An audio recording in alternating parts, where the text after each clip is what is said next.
Enra, the cat, objected. I'm going to the woods, Maomao finally said. It is a boring spot in the middle of nowhere. The woods, I want to go to the woods. Take me, take me, take me. The cat's poking became a veritable slapping.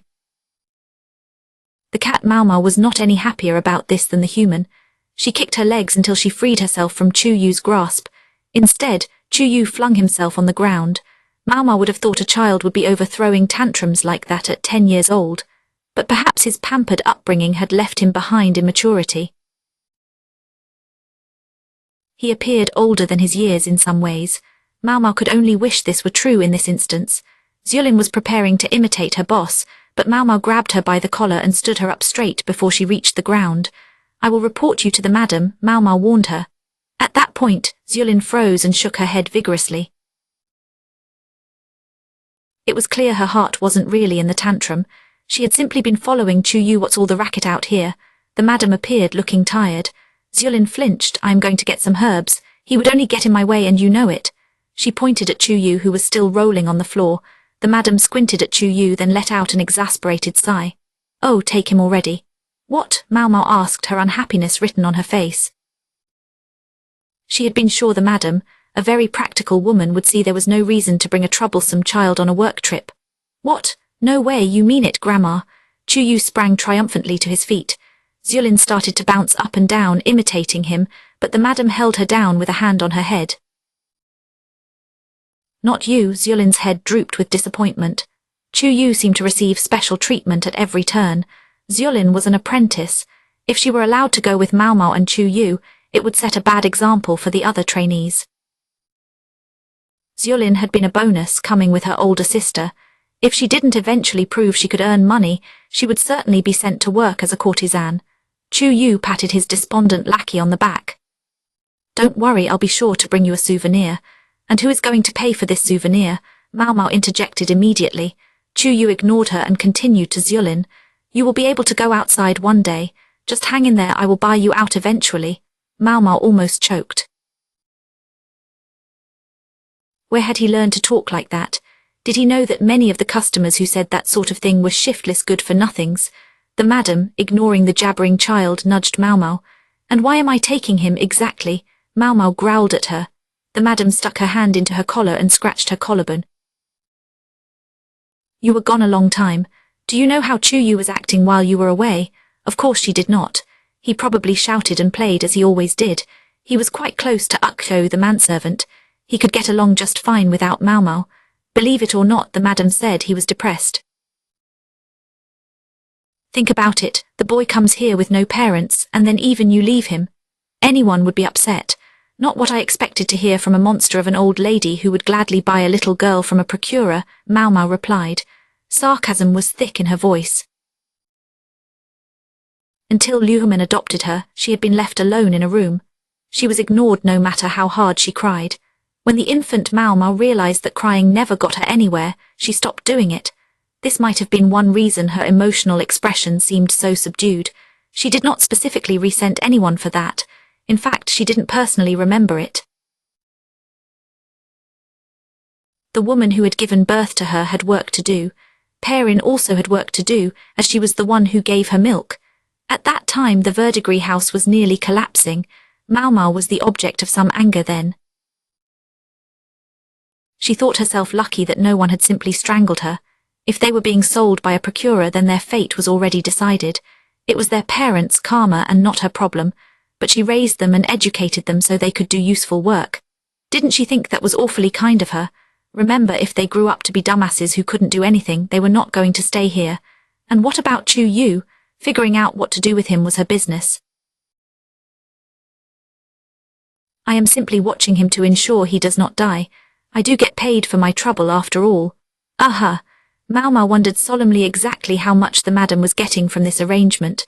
As for your transportation, you can skip the shared carriage. I'll arrange one for you. You should be grateful, the madam said. Gee, that is awfully generous of you. I am not paying fare, you know. It will help cover the potatoes, the madam replied, then headed for the menservant's room. Maomao watched her go, tilting her head in puzzlement. I really do not want to take him, she thought. She was going to a place the man from last night had described. Maomao had persuaded him to tell her what he knew about the woman in the picture. She wanted to know where Chu Yu's master had seen this woman with white hair and red eyes. She was also curious about the story of the painter's encounter with another woman in Sheol many years ago, but for now, she had other things on her mind. The painter had seen the woman more than 6 months ago. He was in a village to get pigments at the time. He said she looked like a true immortal. He told Maomao that she danced on the water. The painter thought the scene was so strange that he must have dreamed it. He had been quite drunk when he arrived at the lake. He gathered his pigments. It was late by then, so he stayed the night at the village. Before he knew it, morning arrived and he was sleeping in a shed nearby. By then, the master felt certain this was not a dream. It reminded him of a woman he had seen a long time ago. He seemed to take this as a sign. That is when his talk of moving west began. Maomao knew the village the painter had gone to. She had been there several times to purchase medicine. She had a perfect excuse to go there again. She gave the bubbling Chu Yu one more glare, and then she sighed. After an hour of bouncing and rattling in the carriage, they arrived at a village near a forest. The village stood along a river and reminded her of the quack's hometown. The land mainly produced rice and vegetables. The freshly planted paddies reflected the sky like giant mirrors. Wow, Chu Yu exclaimed, leaning out of the carriage and watching the scenery go by. This wasn't one of the fancy carriages the nobility rode in. It was more of a wagon. There were no curtains and no coverings. Raincoats were even stashed on board in case it started raining. Careful, Chu Yu, don't lean too far. Don't come crying to me if you fall out, called Ukyo, who was sitting on the driver's bench. The madam had been as good as her word. She had rented a carriage, but she stuck Ukyo with driving it. What's the story here? Maomao wondered, looking at Ukyo with some annoyance. She did not have any particular problem with the thoughtful chief manservant. However, something kept bothering her as she watched the fields roll by. The paddies were truly stunning at this time of year. The sky was blue and there was no hint of rain. The land looked as sapphire as the sky. There was something mysterious and intriguing about the blue-clad world. Chu Yu tugged on Maomao's sleeve. Hey, Freckles, what's that? He pointed to a couple of small hills of sand. In each hill stood a stick connected to the other by a braid of twisted rope. They stood by the path of the river, which ran alongside the rice paddies. I think it's intended to mark off sacred space, Maomao said. She didn't know much about it herself, but she knew it had something to do with folk religion. It was meant to create a barrier to keep bad things out. The rope's shape was a little unusual, though. Perhaps it was a local variation on the superstition. Then Maomao leaned out to get a better look. The rope really didn't look like the other times she had seen them. She thought things used to be simpler, but this year the rope was more twisted than usual. White paper strips had been woven into it. It struck her as a bit more sophisticated than before. She also knew you did not just change the shape of cultic objects on a whim. Ukko said, "We are here." Maomao hopped off the carriage and looked into the woods. Ukko informed them, "I will hang around the village." He pointed to what appeared to be the only place in town for some refreshment. They probably had at least some moonshine on hand. "What do you want to do, Chu Yu?" Chu Yu glanced back and forth between Maomao and Ukyo, then trotted over to Maomao. Ukyo chuckled. "I think I will go have a drink." He headed for the drinking establishment. Chu Yu was clutching Maomao's robe for some reason. She was afraid he would pull her belt completely off, so she took his hand instead and pulled him toward the village chief's house. "This place sure is empty," Chu Yu said after a quiet moment. It was true there was really nothing there, but there was no need to say so out loud. Maomao gave him a rap on the head. They headed for the last house in the village, a tumble-down place with vegetables dangling from the eaves. They were likely drying the vegetables to preserve them. It was a good idea, but at this time of year you had to be careful. Mold could start growing on the vegetables quickly. Next to the vegetables was a braided rope. It looked like a smaller version of the one they had seen before. Maomao thought it had been 3 years since her last visit. She had been away for a long time serving in the rear palace, and she hoped the village chief still remembered her. "Hello," she called, knocking on the door. Chu Yu imitated her with a solid thump. Maomao shoved down his head angrily, just as a young woman emerged from inside. "Yes." Who is it? The woman asked. She was quite pretty for someone living so far out in the country. Her outfit looked plain, but it seemed durable. Maomao said, I'd like to see the chief, if I may. Tell him the disciple of Liuhumen the apothecary is here. She identified herself not by her own name, but by her father's name. Most people would hardly believe her if she said she was an apothecary. Perhaps getting a few years older would help with that, but Maomao felt she had no reason to boast about being an apothecary.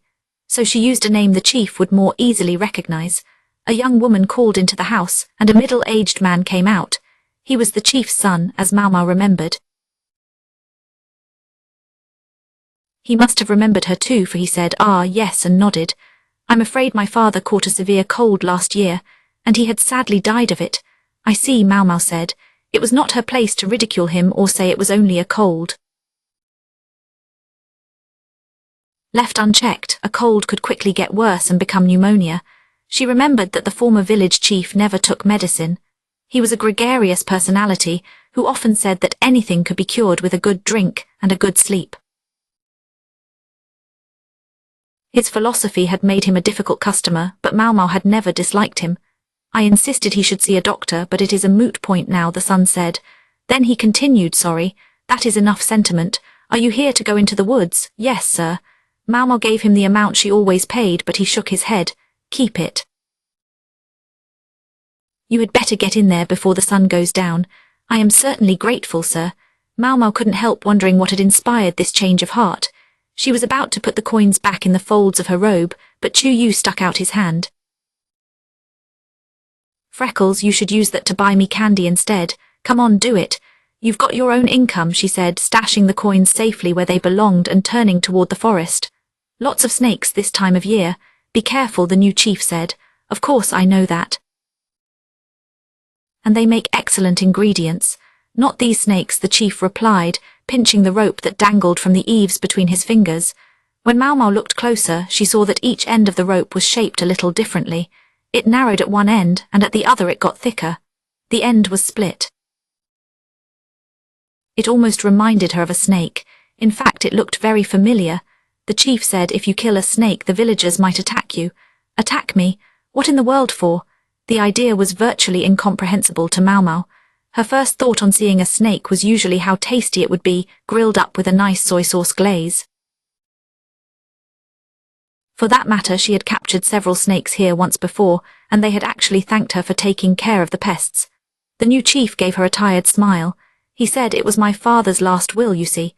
Just before he died, when he was very weak, he summoned a shaman. He should have just called a doctor.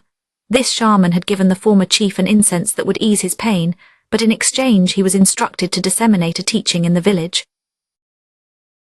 That, Maomao realized, was where the unusual sacred ropes must have come from. See, long ago, a snake god used to be worshipped around here. That was the reasoning, the current chief said, still smiling sheepishly. His expression suggested that you could not argue with an old faith, but his smile was strained. "What do you do with the venomous snakes then?" Maomao asked. Vipers were the farmer's natural enemy. If a viper bit a person, they were all but done for. Still smiling with a strained smile, the chief whispered, "I have been killing them secretly. I know some of the faithful wouldn't approve, but what am I supposed to do?" The chief had appearances to maintain. The young woman, likely his wife, was watching the visitors.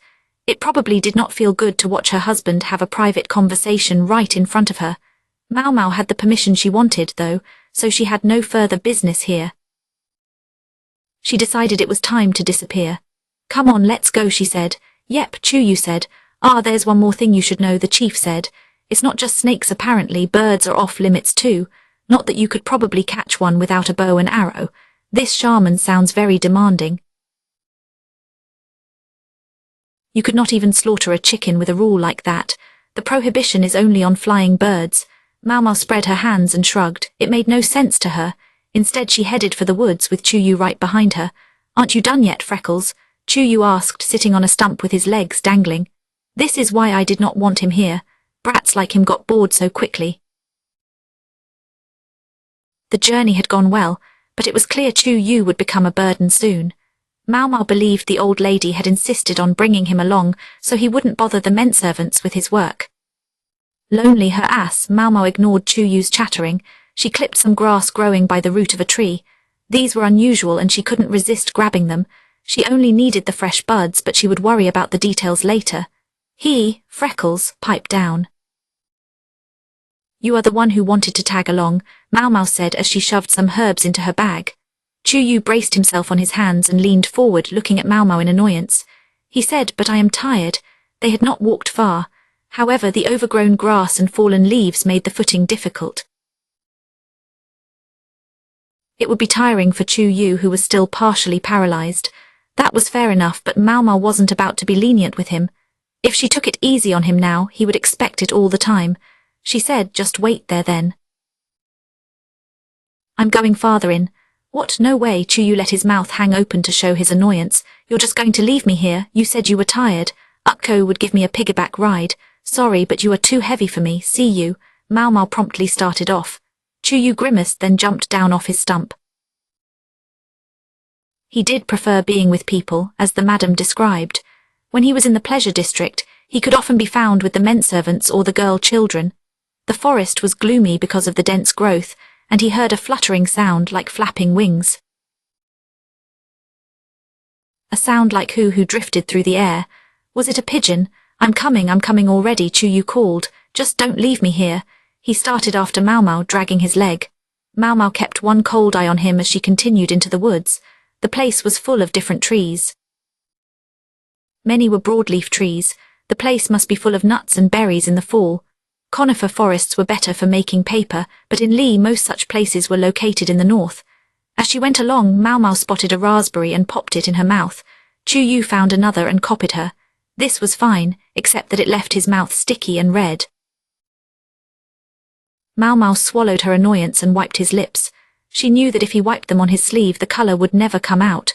With each raspberry he ate, Chuyu smiled ruefully. These are sour, he announced. That's because they're not ripe yet, Maomao said. It evidently wasn't going to stop him from eating them. Hey Freckles, can you eat these mushrooms?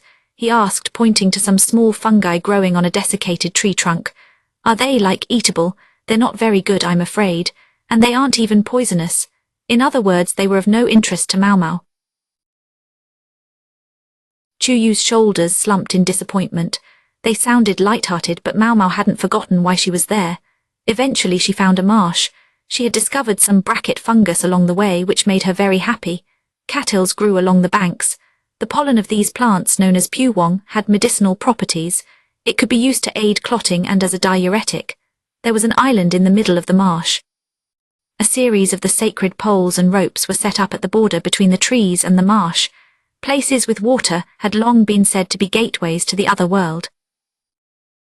That might also explain the small shrine on the island in the lake. The lord of the lake lived there.